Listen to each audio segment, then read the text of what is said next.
السلام علیکم ورحمۃ اللہ وبرکاتہ۔ امید ہے کہ آپ خیریت سے ہوں گے۔ ہمارا فارسیون آن لائن اکیڈمی کی جانب سے مسنون دعاؤں کا کورس شروع ہوا ہے۔ مسنون دعاؤں انبیاء کرم علیہ السلام کے مسنون دعاؤں کا جو ذکر ہے اس میں سبق نمبر یہ 9واں چل رہا ہے۔ اس سبق نمبر 9 میں آج ہم حضرت یوسف علیہ السلام کی دعا کو پڑھیں گے۔ تو یہاں پر انبیاء کرم علیہ السلام کے دعاؤں میں سے یعنی کہ جو مسنون دعائیں ہیں ان میں سے حضرت یوسف علیہ السلام کی دعا ہے۔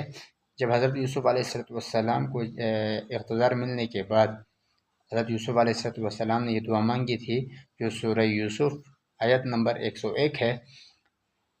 آیت نمبر 101 میں عربی عبارت اس طرح ہے: اعوذ باللہ من الشیطان الرجیم، بسم اللہ الرحمن الرحیم، رب قد آتیتنی من الملک وعلمتنی من تأویل الاحادیث فاطر السماوات والارض انت ولی فی الدنیا والآخرہ توفنی مسلما والحقنی بالصالحین۔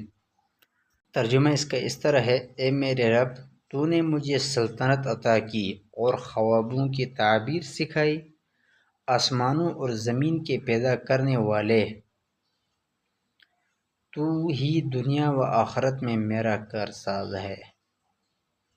مجھے اسلام پر وفات دے۔ یہ حضرت یوسف علیہ السلام کی دعا ہے، میں اس کا ترجمہ کر رہا ہوں۔ بات سمجھ آ گئی؟ یعنی مجھے اسلام پر وفات دے اور صالحین میں شامل فرما۔ یہ حضرت یوسف علیہ السلام کو جب اقتدار ملی تو اس وقت حضرت یوسف علیہ السلام نے یہ دعا مانگی۔